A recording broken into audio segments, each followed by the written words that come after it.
Hello crafty friends, I'm Lien from Studio Kato and I'm so happy to be back with another video for Spellbinders. This one is featuring the 2 first days of the 12 Days of Stitchmas Advent Calendar. Now I have made 2 cards for each day. One of them I am featuring on Reels on Instagram. I'm trying that out, seeing how I like doing that. And then one I am showing you in this video. 2, so 1 for each day. And this is what's in the first little box of the Advent calendar. This is a lovely little Christmas tree. It is layered, and as the name of the calendar suggests, you can absolutely stitch this die. There are 3 layers for the tree, and I love that you can choose to add the stitching detail or not. So those dies are separate. You can absolutely just cut out the shape without adding the stitching detail. I cut this out of green cardstock. This is lemongrass from Concord and 9th. And I am going to stitch this with metallic white thread from DMC. I don't have a lot of DMC thread. Honestly, most of the regular embroidery thread I own, if not all of it, is just budget embroidery thread, because I only use it on cards, so I don't have to worry about the colors fading in the wash or anything like that. So I don't splurge on super high quality thread. However, metallic thread is a whole different ballpark because it is usually the worst to stitch with.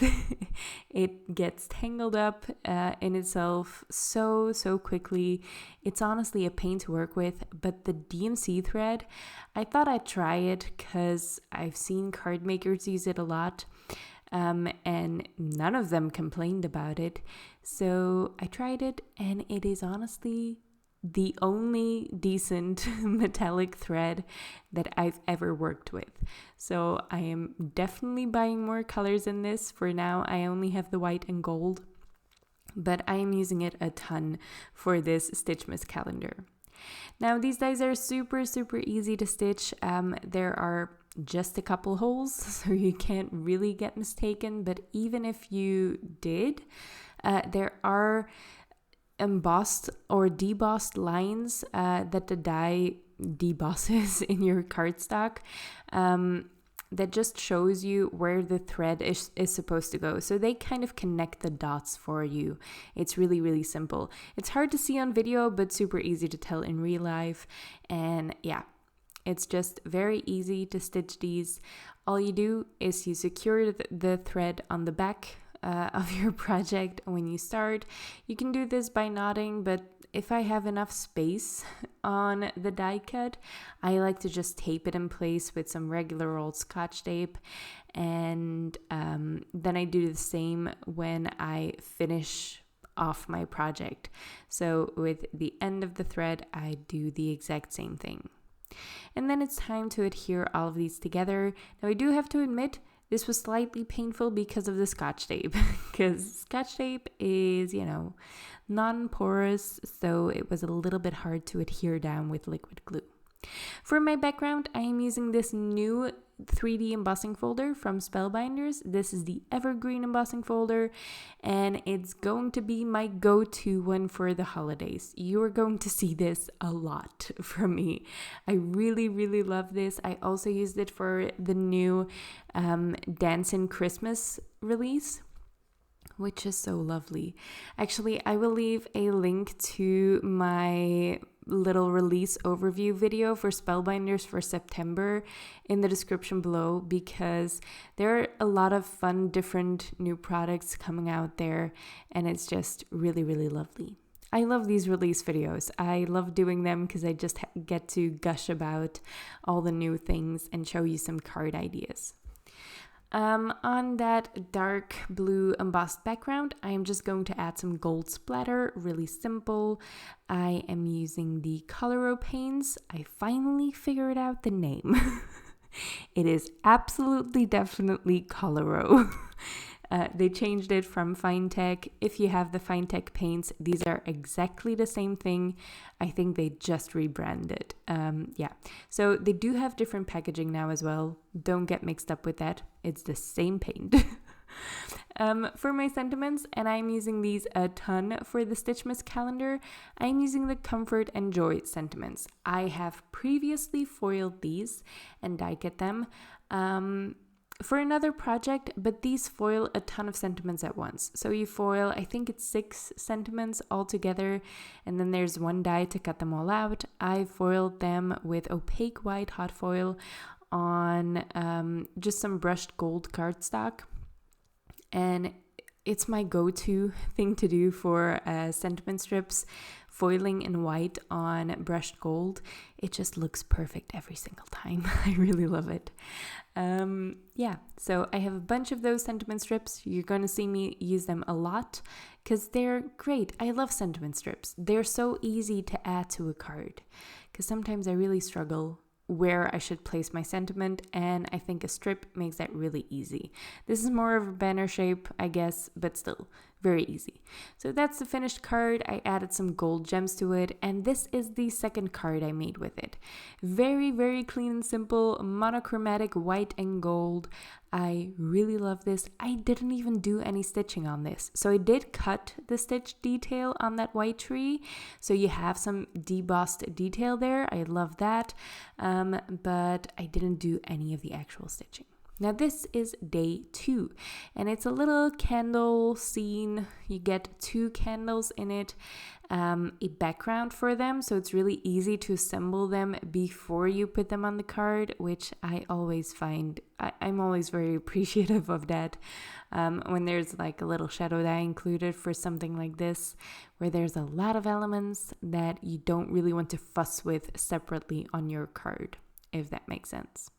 So I cut the flames out of gold cardstock, and for this one I did cut the stitched detail, so I'm adding the stitching here. I'm using gold thread, and for this day I just decided that I wanted to have 2 threads, so a double thread stitching for a little bit of a thicker stitch. For the little flame, I forgot to do this before I adhered my thread to the project, so I just stitched everything twice. That worked out fine, but you don't have to do that. I didn't really notice any improvement when I used 2 threads. I thought maybe the thread would be more noticeable and it would look better.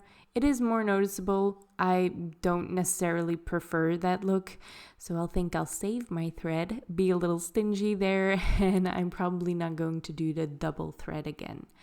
For the candles, I'm again doing tone on tone, so I am using that metallic white thread again from DMC, and I'm stitching that on some plain old white cardstock.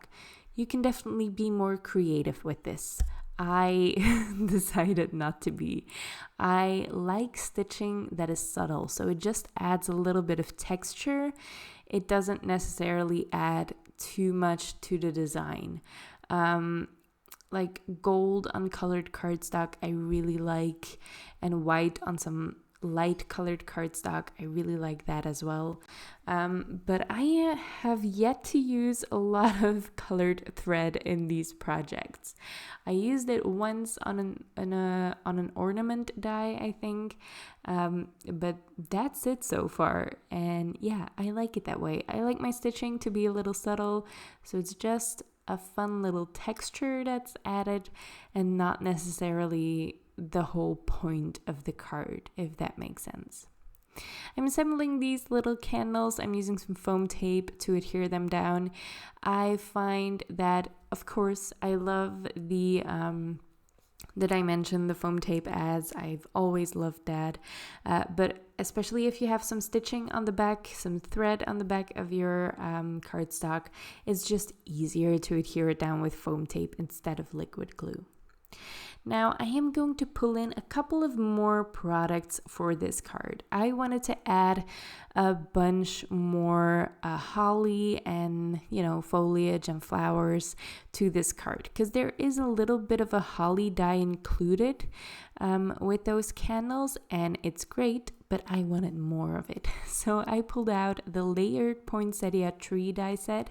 This was a die of the month, I think a small die of the month.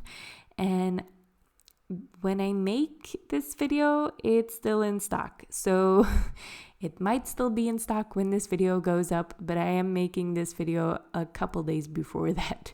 So yeah, you can check out the website. I will leave it linked below. It's a really great die. So if you put the pieces together like they're supposed to, you make a Christmas tree made up of poinsettias and foliage and these little blue roses. I don't know flowers. I don't know if these are roses or if there's something else. I am going to add a little bit of an arch window to my card. So I'm cutting that with the Essential Arches die set from Spellbinders. And I've cut that out of 2 layers of cardstock. I have already layered them up and put some foam tape on the back. My camera cut out there, or I just forgot to turn it back on. I'm not entirely sure what happened there. But yeah, I don't have that footage anymore. I'm going to back that window with some teal cardstock. This is Oceanside, I think, from Concord and 9th. And then I'm just blending on some more teal inks from Concord and 9th, going darker and darker at the top of the card. This is Oceanside, Peacock, and Midnight, I want to say. So yeah. Concord and 9th inks are wonderful. They blend beautifully every single time, and they have coordinating cardstocks, which is always very handy. I'm adhering that panel onto my white top folding note card, and then I can adhere that arched window on top. And this is going to be a perfect backing for my little candle scene. So I'm going to frame that window with a ton of poinsettias. I'm going to start there. And this is actually why I pulled out that Christmas poinsettia or layered poinsettia tree die set, because it's just perfect for it. There are some curved pieces. There is that one perfectly straight piece. It was great to add to this window. I thought of doing it with just, separate poinsettia dies, separate flower dies all the way around, and that would have worked perfectly fine. So if you have those, you can absolutely do that instead. But I happen to have this die set laying around, and it's perfect for it, and I haven't had a chance to use it yet before this. So I was very happy to be able to pull it out for this one. And then I have left a little space at the bottom for my candles. And at the top, you can see that little banner sentiment that is also included in that layered poinsettia tree die set as well. It's just a fun little hanging sentiment, a little bit different than usual, but also very easy because it's just a banner you die cut out. Super simple.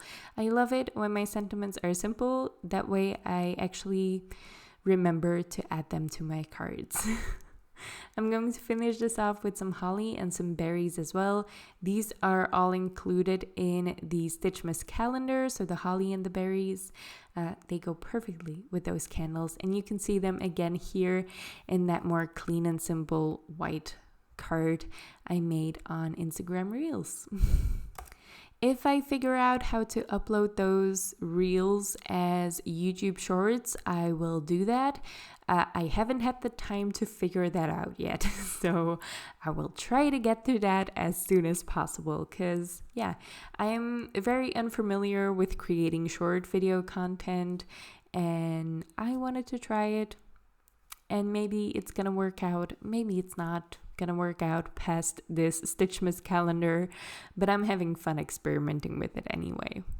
So these are my first 4 cards that I made for the Stitchmas calendar from Spellbinders. The calendar is still available as I'm recording this video, so I hope it still is. It will be linked in the description below. There is also a stitch along kit that is available. I will leave that linked below as well.